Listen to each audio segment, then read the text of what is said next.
여보, 나 내일 병원 좀 가야 할 것 같은데? 우리 예원이 예방접종도 맞아야 하고. 그래, 그럼 잘 갔다 와. 아니, 그게 아니라 당신이 병원까지 좀 태워주면 안 돼? 애 없고 버스 타는 것도 너무 힘들고 요즘 날씨가 너무 더워서 걸어 다니기도 힘들어. 아, 그냥 택시 타면 되잖아. 택시비 그거 얼마나 한다고 그래? 그런 곳에 돈 아끼지 말라니까. 택시 아저씨 가끔 담배 냄새 나는 경우도 있고 뒷자리에 앉으면 급브레이크 밟을 때마다 깜짝깜짝 놀라. 멀미도 엄청 심하게 하고. 그냥 당신이 좀 태워줘. 내일 할 일도 없잖아. 귀찮게 왜 그래? 병원 가면 주차장 자리도 별로 없어. 차라리 차 키 줄 테니까 너가 운전하고 가.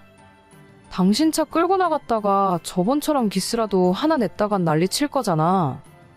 그리고 당신 차는 너무 커서 운전하기 힘들어. 이래도 싫고 저래도 싫고 진짜 나보고 어쩌라는 거야? 그냥 한번 태워주면 안 돼? 나 병원 가서 치료 좀 받고 우리 딸 예방접종 해야 한다는데 병원까지 운전해주는 게 그렇게 힘든 일이야?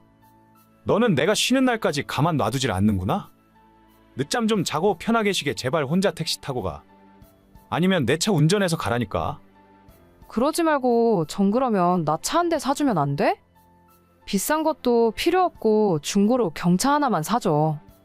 어차피 큰 차는 운전 못하니까. 차는 무슨 차야? 너가 어딜 그렇게 쏘다닌다고 차가 필요해? 그냥 택시 타라니까. 택시는 가끔 이상한 사람 걸리면 피곤하다니까. 괜히 하기 싫은 대화도 해야 하고 뒤에 타면 멀미를 얼마나 하는데. 잠깐 타면 되는 걸 무슨 차까지 사달라고 그래? 차 사면 돈이 얼마나 많이 나가는지 알아? 그냥 차값만 내고 타는 게 아니라니까. 그러네. 기름에 보험에 중고차 사면 뭐 어디 고장 날 때마다 수시로 돈 깨져. 그래도 내가 어딜 나가지 못하잖아. 당신한테 한번 태워달라고 하면 이렇게 짜증을 내는데.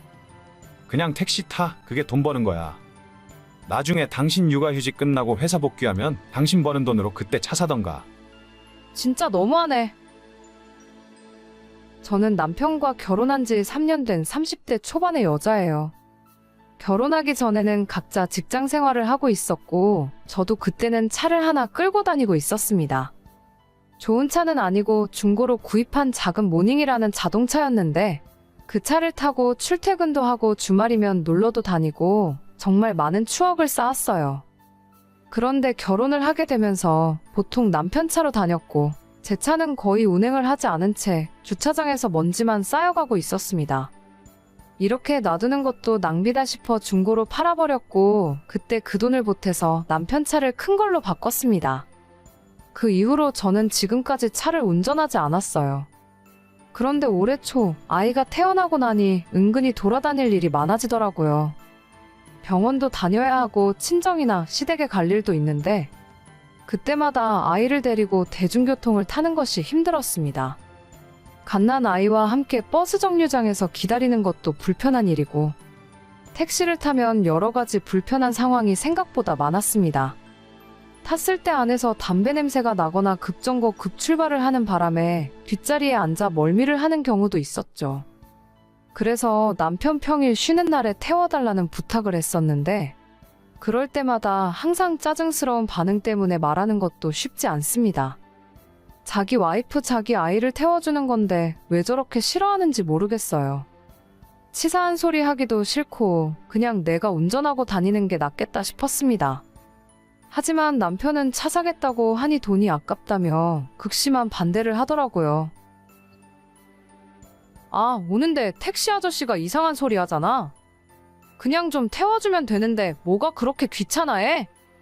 내가 아이 데리고 이런 소리까지 듣고 다녀야겠어? 왜? 또 뭐라고 그러는데? 딸이냐 아들이냐 물어보길래 딸이라 했더니 아들 낳을 때까지 낳아야 한다잖아. 내가 이런 말을 대체 왜 모르는 사람한테 듣고 있어야 하는데? 그거야 그 사람이 이상한 거지. 누군지 알지도 못하는데 그딴 소리를 왜 했을까? 택시기사 번호 알아놨어? 내가 항의 전화라도 하던가 해야지. 아, 됐어. 벌써 갔는데 뭐. 아, 말할 때마다 담배 냄새는 얼마나 나는지. 자꾸 운전하면서 뒤돌아보고 말 걸고 우리 애 만지려고 하잖아. 진짜 짜증나 죽겠다. 너가 좀 참아. 이런 사람도 있고 저런 사람도 있는 거지. 뭘 그렇게 일일이 까칠하게 반응하고 그래. 그러니까 나 차 하나 살래? 중고차 사면 될 거 아니야? 우리가 지금 중고차 살 돈이 어디 있냐? 애 낳고 이사하느라 돈 다 썼잖아. 정신 좀 차려. 1,000만 원 할부 돌리면 한 달에 얼마 내는데? 모르지. 20만 원, 30만 원 정도 내겠지. 그럼 당신이 주는 생활비에서 내가 30만 원 절약해서 할부금 낼게. 그럼 추가로 돈 들어갈 일 없으니까 괜찮잖아. 차가 차값만 낸다고 굴러가는 게 아니라니까. 기름값도 있어야 하고 보험도 내야 하는데. 그건 내가 알아서 할게. 나도 돈 있어.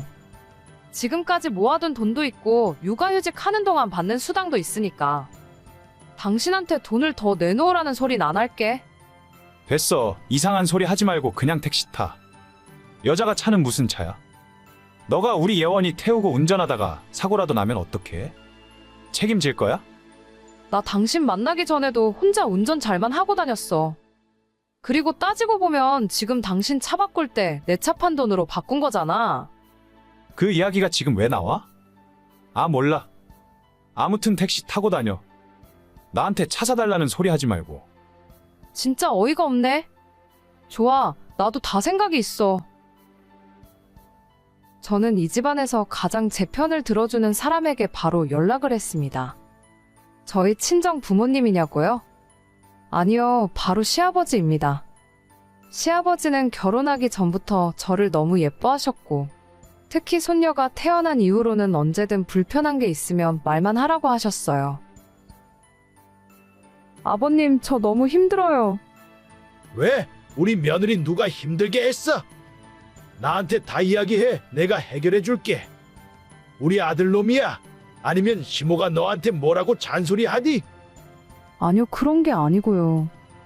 오늘 예원이 병원 가는 날이었는데 택시 타고 다니는 게 너무 힘들어요. 담배 냄새도 머리 아프고 멀미도 하는 것 같고. 동석이는 뭐해? 오늘 출근하는 날이야? 집에 있어요. 피곤해서 운전하기 싫다 하길래 택시 타고 왔거든요. 아니, 자기 새끼가 병원 간다는데 그게 귀찮아? 귀찮으면 운전을 하질 말아야지. 진짜 답답해 죽겠어요. 애랑 병원 다닐 작은 차 하나 사고 싶은데 저희가 그럴 형편도 안 되고. 그냥 내가 한 대 뽑아주랴.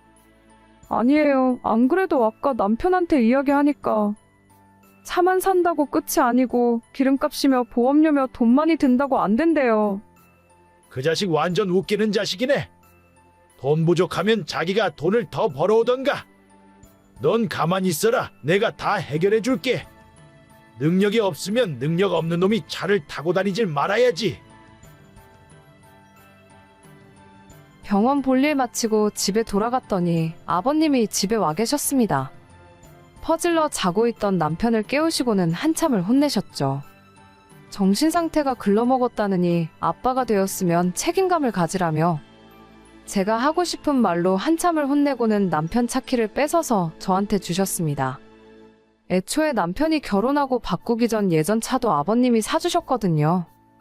너는 차 탈 자격도 없어. 앞으로 며느리 너 차 해라. 그렇게 뺏어서 저한테 주셨고 남편 보고는 차 끌고 다니지 말라고 하셨어요. 예전부터 집안에서 아버님 말씀은 법이나 다름없었기 때문에 남편은 찍소리도 못하고 있더라고요. 그날 이후로 남편은 대중교통으로 출퇴근하고 있습니다. 제가 매일 나갈 일이 없기 때문에 이렇게까지 할 필요는 없었지만 당분간 남편이 정신 차릴 때까지 차키를 돌려주지 않으려고요. 어제는 저보고 자기 버스 타기 너무 힘들다면서 출퇴근용으로 경차라도 하나 사주면 안 되냐고 하는데 진짜 어이가 없었습니다. 일주일 정도 더 버스 타고 다니게 한 다음에 그 뒤로 제가 경차 하나 사고 남편한테 차는 돌려주려고요. 꼭 이렇게 한번 직접 겪어봐야 상대방의 불편함을 이해하는지 모르겠어요.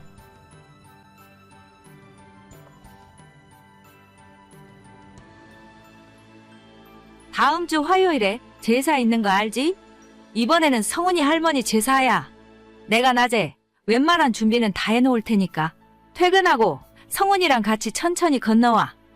어머님이 그걸 혼자 다 어떻게 하시려고요? 작년에 무릎 수술하시고 몸도 안 좋으시면서 제가 반차 내고 오전 근무만 마치고 갈게요. 저랑 같이 해요. 매번 너만 고생시키니까 내가 미안해서 그러지. 동서는 이번에도 안 온대요. 응, 방금 전에 연락 왔는데 요즘 회사가 바빠서 맨날 늦게 퇴근한다더라고. 다음 주에도 맨날 야근한다고 못 온다는데. 그래서 그냥 내가 혼자 준비하려고 했지. 아니, 동선의 회사 바로 옆에 있는데 제가 알기로는 그럴 리가 없어요. 그 회사 다니는 제 친구한테 한번 물어볼까요? 아니다. 걔도 나름대로 힘드니까 그러겠지. 그냥 첫째, 너도 일찍 올 생각하지 말고 퇴근하고 나서 저녁에 천천히 와. 와서 저녁이나 먹고 가. 아니에요, 어머님. 저 일찍 끝낼 수 있으니까 점심때쯤 갈게요.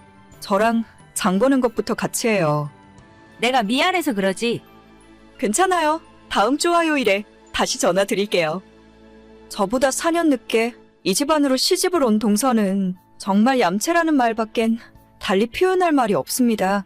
자기가 받아야 할 건 악착같이 다 받아내고 그만큼 시댁에 해야 할 일은 아무것도 하지 않으려고 했어요. 제가 이 집에 시집을 오게 된 건 지금으로부터 8년 전쯤인데 그때는 아직 시아버님이 멀쩡히 살아계셨습니다. 60대 초반의 나이에 직장도 다니고 계셨고 저희 결혼한다고 말씀드렸더니 집 구하는데 보태라며 1억을 만들어서 주셨어요. 당시에 정말 큰 돈이었고 시댁 형편을 남편에게 들어서 대충 알고 있던 저는 너무 감사한 마음뿐이었죠. 시어머니도 시집살이 시키는 분도 아니었고 명절 때도 힘든 일은 먼저 해놓으실 정도로 자식들, 며느리들 눈치 많이 보며 사시는 분입니다. 시부모님 두 분 모두 좋은 분들이라 제가 이 집안 며느리로서 잘하려고 노력하며 살았어요. 하지만 결혼 2년 만에 아버님이 갑자기 돌아가셨고 시댁 상황은 그 후로 많이 기울었습니다. 어머님도 평생 집에서 전업주부로 살림만 하셨었는데 그 뒤로는 지금까지 식품회사 공장에 다니면서 생활비를 벌어야 하는 상황이시죠. 갑자기 소득이 줄어버리니 살고 계시던 33평짜리 아파트도 매달 갚아야 하는 대출금이 부담스러워서 25평으로 집을 줄이셨어요.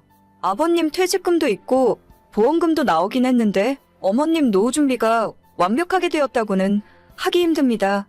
그런 상황에서 4년 전 시동생이 결혼을 한다고 했고 저희 결혼할 때 시아버님께서 1억을 해주셨다는 걸 알게 된 동서가 자기도 1억 해주지 않으면 결혼 안 하겠다고 난리를 피웠어요.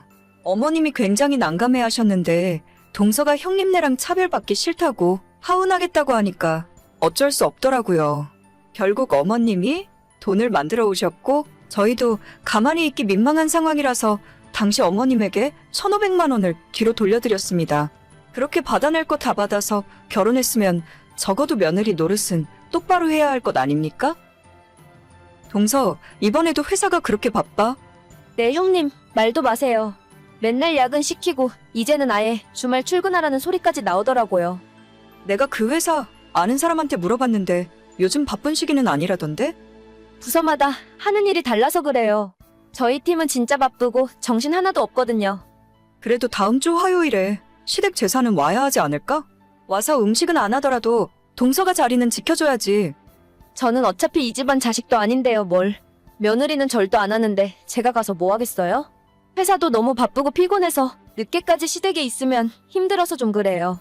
형님은 가시게요? 그냥 어머님 혼자 하게 놔두시지. 나는 좀 일찍 가서 도와드리려고. 알겠어. 바쁠 텐데 쉬엄쉬엄해 동서. 네, 형님도 일 천천히 하세요. 동서 말대로 만약 저까지 못 가겠다고 하면 아마 심호 혼자서 하실 겁니다.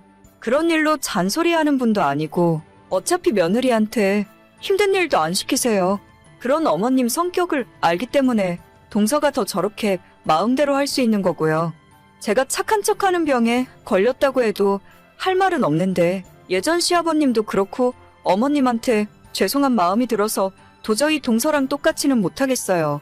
실제로 제가 반찬내고 아무리 빨리 시댁으로 가더라도 어머님이 항상 저보다 빠르시기 때문에 음식할 준비도 대부분 해놓으셨고 저는 그저 전 조금 부치고 옆에서 도와드리는 정도입니다. 시댁 제사라고 해봐야 1년에 명절 2번 그리고 시조부 2번과 시아버님 제사가 전부인데 힘들다면 힘든 일이지만 못할 것도 없는 일이잖아요. 늦게라도 참석해서 얼굴만 비추고 가도 어머님이 좋아하시는데 정말 얌체 같은 동서가 꼴보기 싫고 짜증납니다. 그냥 시댁 일에 안 오고 신경 안 쓸 거면 끝까지 그렇게 하던가? 어쩌다 동서 빼놓고 제사 지내더라도 시동생 통해서 동그랑땡이며 산적꼬치 같은 자기가 좋아하는 음식은 꼬박꼬박 챙겨서 가져오라 하더라고요. 어머님도 동서가 좋아하는 걸 알기 때문에 평소 하는 양보다 훨씬 많이 만드는데 남는 건 전부 가져가서 먹으라며 싸주십니다. 어쩌다 제가 시어머니한테 스킨로션 같은 작은 선물이라도 받아오면 어떻게 알았는지 시어머니에게 연락해서 왜 형님만 선물 주시냐고 서운하다며 난리를 치는 바람에 어머님이 동서를 위해 따로 똑같은 선물을 사서 줘야 할 정도였어요. 본인이 며느리로서 해야 할 일은 아무것도 안 하려고 들면서 시어머니한테 작은 것 하나까지 뜯어 먹으려고만 하는 동서가 너무 얄미웠죠. 이번 제사가 끝나면 8월에는 아버님 제사가 있습니다. 뺀질뺀질 도망만 다니는 동서가 꼴보기 싫어서 어머님에게 제가 직접 말씀드렸어요. 어머님, 오는 아버님 제사는 어떻게 하실 예정이세요? 뭐 별다를 거 있냐? 그냥 집에서 내가 준비하려고. 맨날 동서가 바쁘다고 못 오는데 이번엔 아버님 제사를 동선의 집에서 지내는 건 어떨까요? 둘째네 집에서? 그건 좀 그렇지 않니? 아니에요. 저도 얼마 전 동서한테 물어봤더니 자기도 가고 싶은데 회사가 너무 바빠서 시간이 없다 하더라고요. 그러니까 이제는 동선의 집에서 제사 지내는 것도 나쁘지 않을 것 같아요. 아버님도 둘째 며느리까지 보니까 더 좋아하실 거예요. 그래도 되겠냐? 둘째가 싫어할 것 같은데. 에이, 아닐 거예요. 어머님이 말씀하시기 좀 그러시면 제가 직접 이야기할게요. 아무리 그래도 아버님 모시는 제사인데 동서가 싫어할 리가 없죠. 둘째가 일도 바쁜데 걔네 집에서 하자고 하면 너무 힘들어하는 거 아니냐? 아니에요. 바빠서 못 오는 건데. 어머님이랑 저희가 그 집으로 가면 동서도 좋아하겠죠. 그렇게 어머님이랑 이야기를 다 끝내놓고 동서에게 뒤늦게 연락을 했어요. 미리 사전에 한 적 없기 때문에 동서는 아무것도 모르고 있었죠. 동서, 다음 주 제사는 정말 바빠서 못 온다는 거지? 네, 형님. 저도 진짜 가고 싶은데 회사 끝나고 집에 오면 저녁 8시, 9시라서 그때 가도 어차피 늦잖아요. 그러게, 조금만 빨리 끝나면 올 수 있었을 텐데 많이 아쉽겠어. 물론이죠. 저도 어머님 얼마나 보고 싶은데요. 지난 설 때 마지막으로 뵙고 너무 바빠서 한 번도 못 찾아뵈었어요.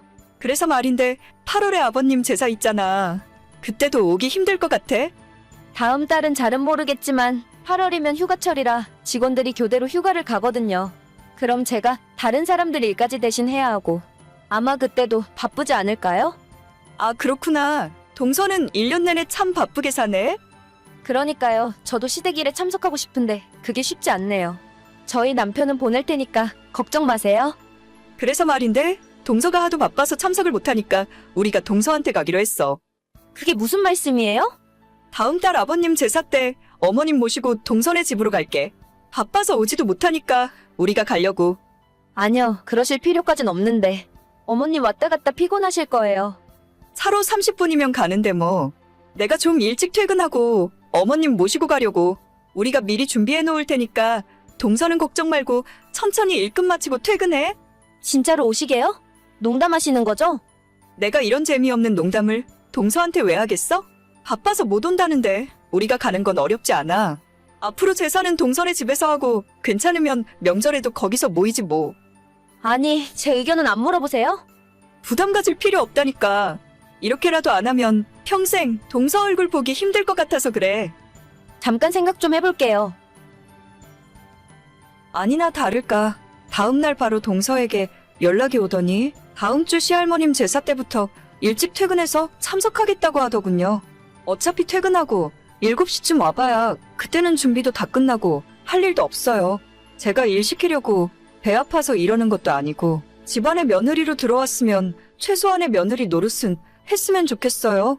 시댁 무시하고 안 보고 살 거라면 시어머님 도움이나 받지 말던가요.